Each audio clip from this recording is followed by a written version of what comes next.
Ever wondered why some people seem to effortlessly achieve their goals, while others struggle? It's all about habits. Today, we delve into the world of Atomic Habits, a book by James Clear, and the power it attributes to small, incremental changes. The book begins by throwing light on the significance of these changes, emphasizing that monumental improvements are the fruits of consistent, tiny actions, not massive overhauls. It's about taking the stairs one step at a time, instead of trying to leap up them in one bound. It's about the steady drip that wears away the stone, not the gushing waterfall. It's the continuous, seemingly insignificant actions we take every day that shape our lives in the long run. So, whether it's mastering a skill, attaining financial independence, or enhancing health, remember, small, consistent actions are the building blocks of dramatic change. Now, let's delve into the 4 laws of behavior change. These rules are the pillars of habit formation and maintenance, and understanding them can be a game changer in your journey towards self-improvement. First, we have the cue. This is the trigger that initiates the behavior. It could be anything from a location, a time of day, or an emotional state. Second, we have craving. This is the motivational force behind every habit. It's not the habit itself that is craved, but the change in state it delivers. Third comes the response. This is the actual habit you perform, which can be a thought or an action. And finally, we have the reward. This is the end goal of every habit, the satisfaction or benefit gained from doing the habit. It's what your brain likes and what reinforces the habit. These 4 laws are the foundation of habit transformation. The first law, make it obvious, is all about visibility. Imagine you're trying to incorporate a new habit into your life, say regular exercise. Now, how do you make it obvious? You make the cues of this habit more visible. Place your running shoes next to your bed so they are the first thing you see in the morning, or keep your workout clothes ready the night before. These are clear, visible reminders of the habit you're trying to form. The idea behind making habits obvious is to create an environment where the cues for the desired behavior are prominent and hard to miss. The more apparent the cues are, the less mental effort it takes to start the habit.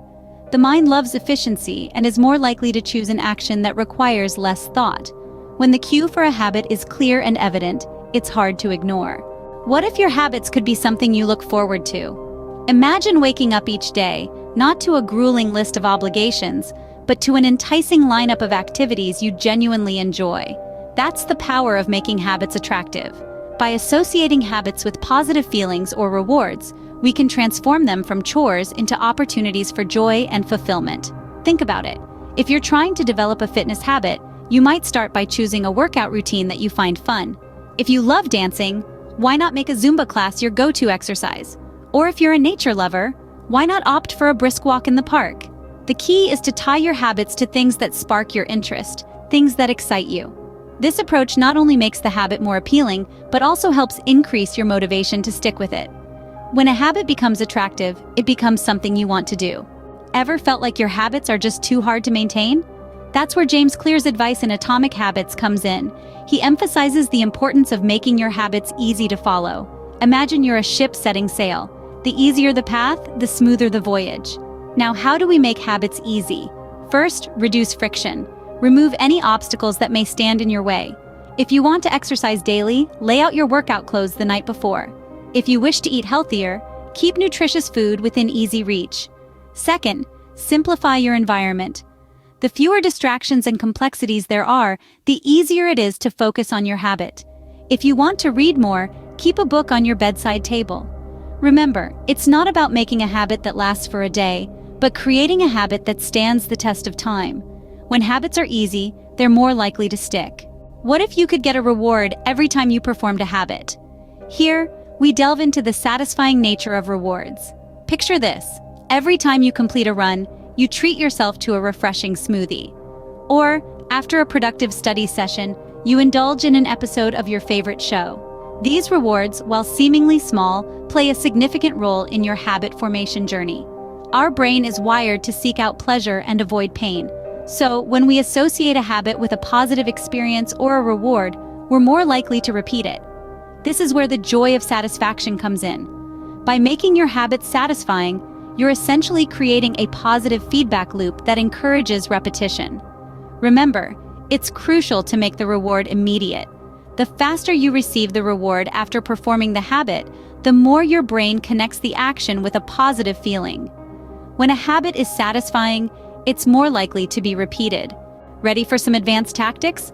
Let's delve into the world of habit stacking, the 2-minute rule, and identity-based habits. Habit stacking is a technique where you link a new habit to an existing one, making it easier to remember and perform. Imagine this: after brushing your teeth, you start a 10-minute meditation session. That's habit stacking in action. Moving on to the 2-minute rule, it's simple yet powerful. If a new habit takes less than 2 minutes to do it immediately. This method helps in overcoming procrastination and gradually building up to more significant actions. Lastly, let's discuss identity-based habits. This approach focuses on changing your self-perception, which in turn influences your behavior. Instead of saying, "I want to read more," say, "I am a reader." By changing your identity, you're more likely to stick to habits aligned with that identity. With these advanced tactics, you're well on your way to habit mastery. Ever felt like you're not making progress despite your efforts? This is a common feeling when we're working on forming new habits, and it's at the heart of what author James Clear calls the plateau of latent potential. This is the stage where you're putting in the work, day in and day out, but you're not yet seeing the fruits of your labor. It's like planting a seed and watering it daily, but not seeing any growth above the soil. But what's happening beneath the surface? The roots are spreading, the plant is getting stronger, and soon it will break through the soil and reach for the sky. This is the essence of the plateau of latent potential. Your efforts are not in vain. They're building a strong foundation for the success that's yet to come. Remember, just because you can't see progress doesn't mean it's not happening. Feeling disappointed with your progress? Well, let me introduce you to the concept of the valley of disappointment. This is a phase where you're putting in the work, the effort, the time, but it feels like you're not seeing significant results. It's like climbing a mountain, but you can't see the peak. You might even feel like you're moving backwards. But here's the thing: this is a normal part of the process. This is where the magic happens. These seemingly insignificant steps you're taking are actually laying the foundation for the success that's about to come. The key, as James Clear points out, is persistence. It's about showing up, day after day, even when it feels like you're not moving forward. Because eventually you will break through this valley. And when you do, the progress will be exponential. So remember, persistence is key to overcoming the valley of disappointment. Ever wondered how people manage to stick to their habits long term? This is largely due to a phase James Clear refers to as the plateau of sustainability. This phase is reached when your habits become so ingrained that they form part of your identity, making them almost effortless to maintain.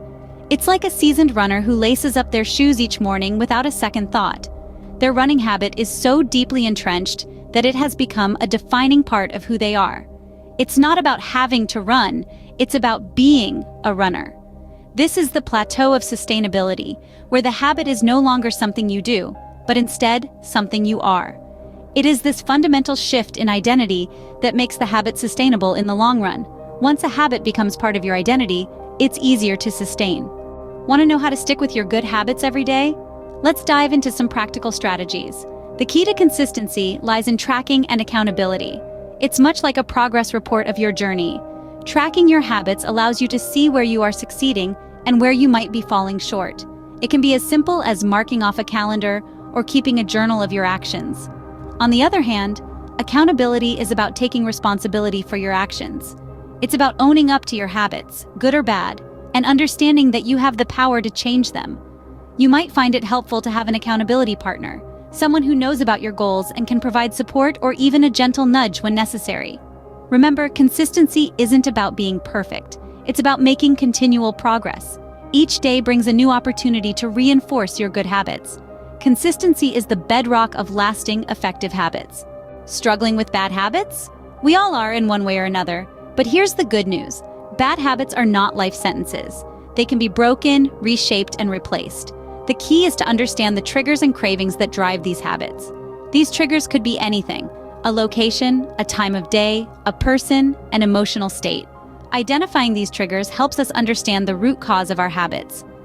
Cravings are the engine that drives the habit loop. They are the desire to change our internal state. The trick is to replace the bad habit with a good one that offers a similar reward. For instance, if you smoke to relieve stress, try replacing it with a quick walk or a few deep breaths. The point is to find a healthy behavior that addresses the same need. With understanding and action, you can transform bad habits into good ones. Ever wondered what the secret to self-control is? It's not about willpower or grit as you might expect. Instead, it revolves around environment design and the law of least effort. The idea is simple yet powerful. We are more likely to perform actions that require less effort. So, if you want to exercise self-control, make the desired action easier to do. How? By designing an environment that supports your goals. If you want to eat healthier, keep healthy snacks at eye level in your fridge. If you aim to read more, have a book within arm's reach on your coffee table. These changes might seem small, but they make a big difference. By reducing the effort needed to perform a task, you naturally steer your behavior towards your goals. So remember, self-control is easier when your environment supports your goals. What if good habits could be inevitable and bad habits impossible? This captivating question is at the heart of our discussion today. The power of your environment is often underestimated, yet it plays a crucial role in shaping your behavior. James Clear, in his seminal work Atomic Habits, highlights the importance of designing our environments to support good habits and hinder bad ones. Imagine your living room. If your running shoes are hidden away in a closet, it's easy to forget about that morning run. However, if they're placed right by the door, you're reminded and encouraged to follow through with your exercise routine. Similarly, if your kitchen is stocked with junk food, it's a lot harder to make healthy food choices. But if you fill it with fresh fruits and vegetables, you make it easier for yourself to eat healthily. Remember, when your environment supports your good habits, they become inevitable. Ready for the cardinal rule of behavior change? It's all about making the change attractive. In the realm of habits, attractiveness isn't just about physical appeal. It's about creating a compelling incentive or a positive emotional connection to the behavior you want to adopt. Consider a habit you want to form, perhaps reading more books. If you view reading as a chore, it's unlikely you'll stick with it. But if you make it attractive, say, by choosing books that fascinate you or reading in a cozy corner with a cup of your favorite tea, you're more likely to cultivate the habit. Attraction, in this context, ties into the pleasure principle, which states that we, as humans, are driven to seek pleasure and avoid pain. If we associate a behavior with pleasure, we're naturally inclined to repeat it. So remember, the cardinal rule of behavior change is to make it attractive. When change is attractive, it becomes something you want to pursue. Before we wrap up, here's a quick reminder. If you found our content useful and want to delve deeper into the world of habits, consider subscribing to our channel. Don't forget to hit the bell icon too, so you'll be the first to know when we release new videos. If this video helped you understand the power and potential of habits, do give it a thumbs up. And we'd love to hear from you in the comments section. Have you tried these techniques? What was your experience? Your support helps us create more engaging and informative content. Thank you for watching.